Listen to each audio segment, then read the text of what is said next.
Olá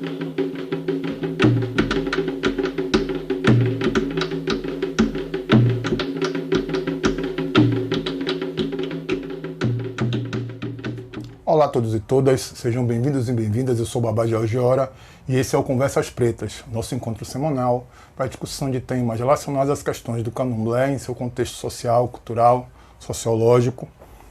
E hoje eu venho para trazer um tema que vira e mexe ele vem à baila e eu considero que na maioria das vezes ele vem sendo discutido de forma meio que rasa, né, muito enviesado por posicionamentos políticos, e que é um tema bastante relevante, é uma pergunta que muito se faz e acho que logo no comecinho desse mês nós voltamos para esse tema porque uma ativista negra brasileira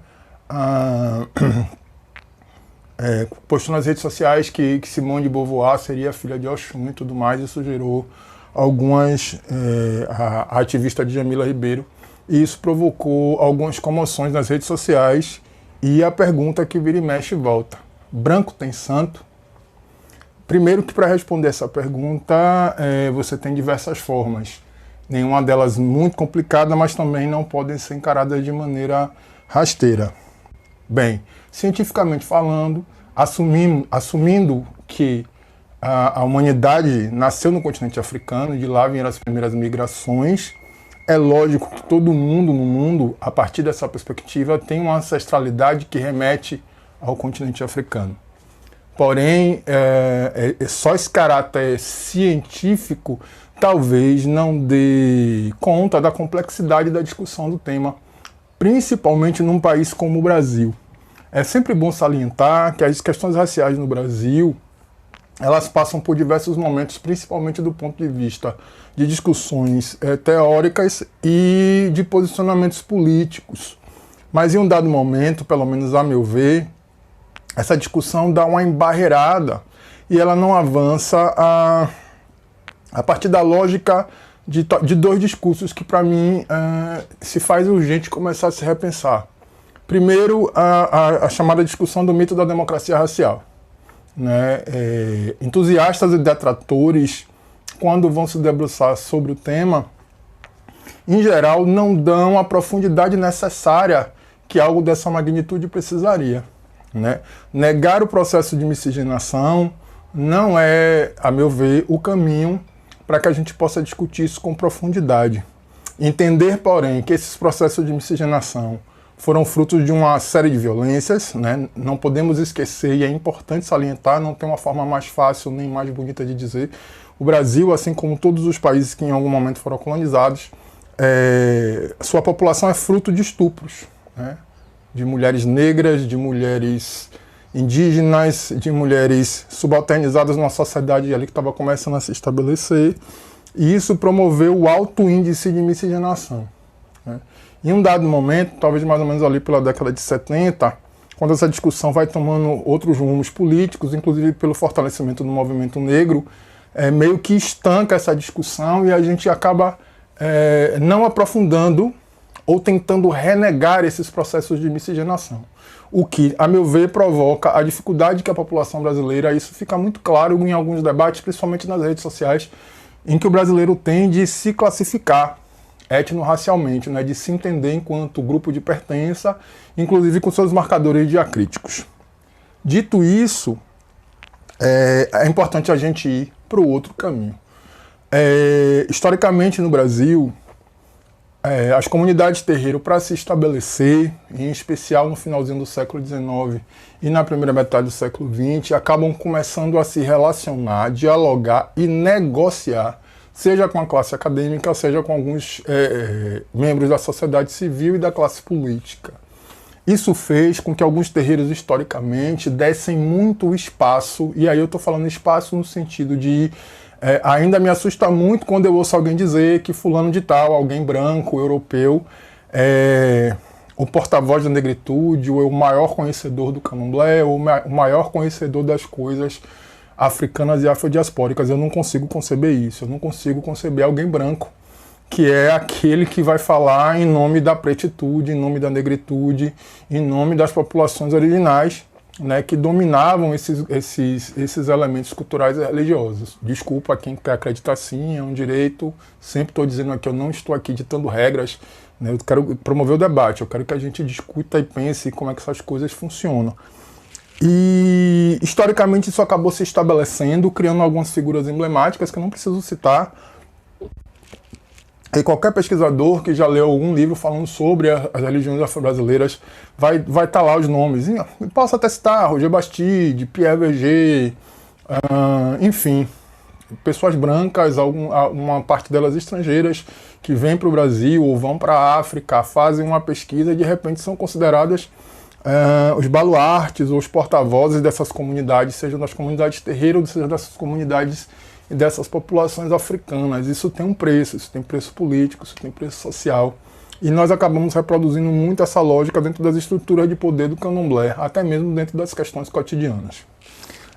Como todos nós sabemos, o candomblé ele não ficou estático, né? Ele nasce na Bahia, em Salvador, no Recôncavo, e ele vai migrando para o resto do país, né? Se estabelecendo, se fortalecendo, criando novos laços, criando novas práticas. E conforme ele vai caminhando para o sul e para o sudeste, ele também vai estabelecendo novas regras e novas possibilidades de sociabilidade. Até aí, nada de negativo, nada de ruim em relação ao contexto. Porém, a meu ver, nas últimas 2 décadas, eu sempre estou citando as coisas em 2 décadas, porque é quando eu passo para a vida adulta, é quando eu começo a minha vida como pesquisador, começo a minha vida como religioso, começo a minha vida como educador. Então eu acredito que é um momento onde eu passo a ter criticidade para estabelecer as coisas. Antes disso, é especulação e pesquisa.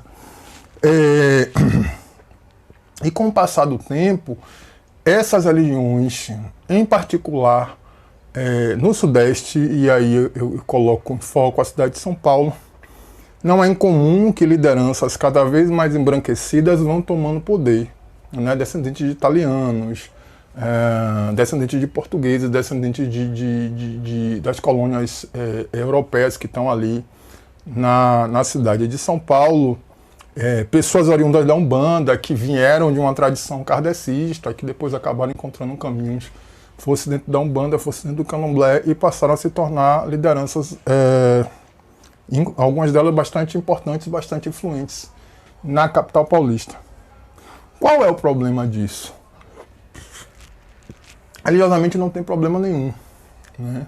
Bem como a partir da identidade as pessoas podem reivindicar aproximação, né? O que elas não podem, a meu ver, e que às vezes vai criando uma armadilha que cada dia é mais comum, é tomar certos protagonismos, né? Ainda recentemente, acho que há uns 3 ou 4 dias atrás, acho que a Folha, ou foi o Estadão, publicou uma matéria falando sobre algumas comunidades terreiros na Zona Leste de São Paulo que tem que mudar seu modus operandi para poder se relacionar com os processos de racismo religioso. Volto a frisar. Racismo religioso, né?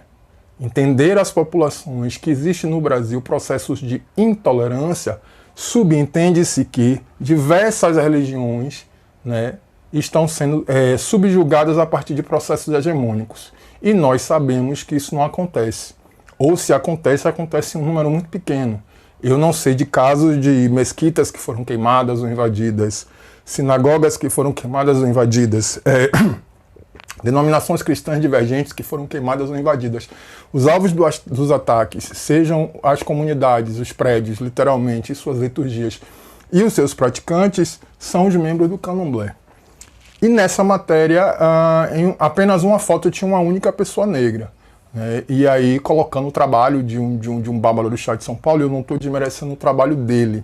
Mas a partir do momento que eu transformo a chave e falo de intolerância religiosa, eu permito que outros indivíduos não negros tomem o protagonismo de uma luta que, ao fim e ao cabo, não é deles. E quando eu digo não é deles, eu não estou querendo dizer que eles não podem contribuir, e eu tenho milhares de amigos. Na verdade, eu não julgo as pessoas pela cor de pele, eu sempre digo que cor de pele não confere caráter a ninguém. Mas esses meus amigos têm consciência que eles não podem ser protagonistas na luta antirracista. Uma pessoa branca não pode falar de racismo do lugar ele não pode se pôr, por mais empático que ele seja, de quem é a vítima do racismo. E na questão religiosa isso se estabelece mais uma vez. Né? Não é incomum quando que essas pessoas brancas elas tenham um poder aquisitivo um pouco melhor e, a partir dessa perspectiva, elas estejam salvaguardadas de alguns ataques e violências cotidianas que as populações pretas subalternizadas não têm como deixar de ser expostas. Seja o uso do transporte público, eu sempre falo transporte público porque eu não sei como isso acontece nas outras capitais, mas em Salvador tem sido muito recorrente o ataque a Iaús. Aliás, eu vejo a cada dia menos algo que era muito comum na minha infância, aí eu posso falar mais de 20 anos atrás, ver Iaús pelas ruas de Salvador. Hoje em dia a coisa mais difícil é eu ver alguém, né, de preceito andando pelas ruas da capital, carregando seus quelês, carregando suas cabeças cobertas e tudo mais. E isso é um reflexo direto dessas violências diárias. Então, é importante que todas as pessoas não negras que compõem o candomblé tenham consciência de que, ainda que elas tenham adotado, que elas amem, que elas tenham fé, e eu não estou questionando nenhum dessas questões, até porque são subjetivas, não podem ser protagonistas de determinadas lutas. Né? Elas têm que chegar para somar, elas têm que chegar para agregar, elas têm que juntar com a gente para essa luta, para promover o bom combate, mas elas não podem se tornar protagonistas. Eu não quero mais ouvir nenhum branco falando por mim.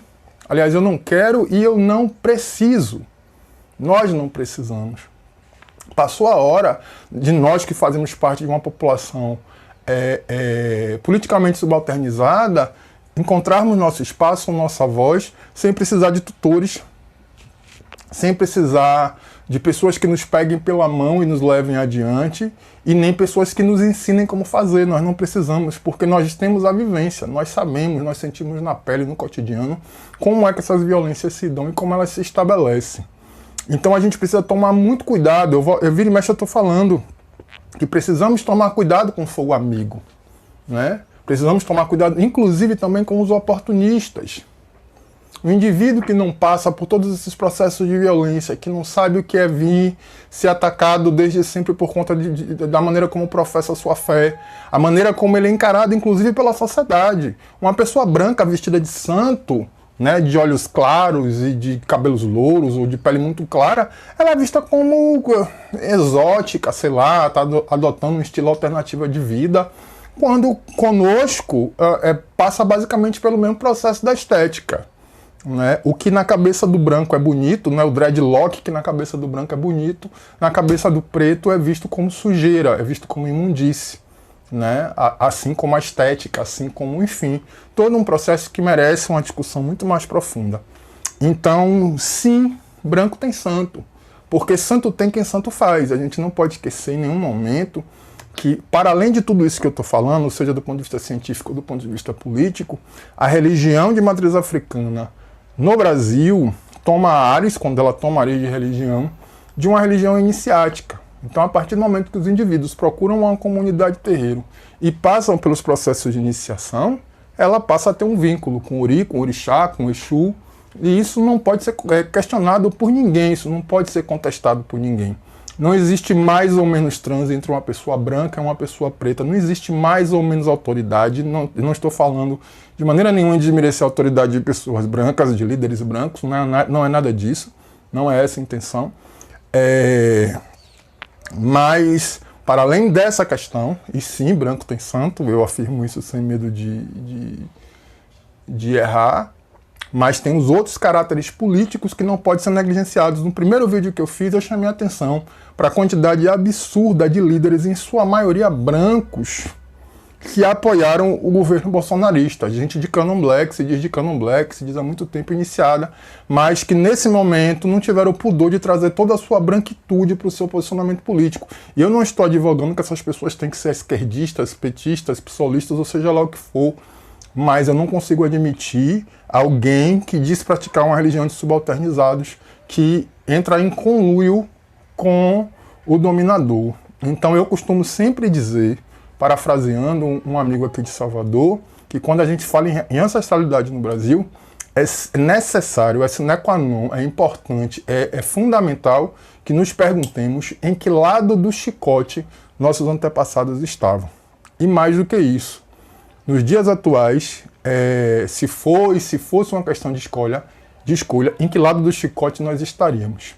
Então é isso, Branco tem Santo, a partir do momento que foi iniciado para tal, devem sim tomar cuidado quando lidam com essas questões, principalmente dos posicionamentos políticos, e a gente segue aí, na luta. Agradeço a vocês mais uma vez, volto a frisar, fiquei muito feliz com as respostas dos vídeos anteriores, as pessoas estão interagindo, cada vez estão ficando mais soltas, cada vez estão ficando mais à vontade, eu espero isso, que a gente acabe estabelecendo realmente um espaço para discussão sadia dessas questões.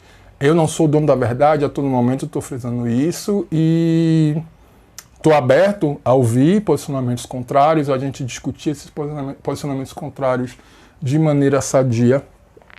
E é isso, agradeço a vocês mais uma vez pela audiência.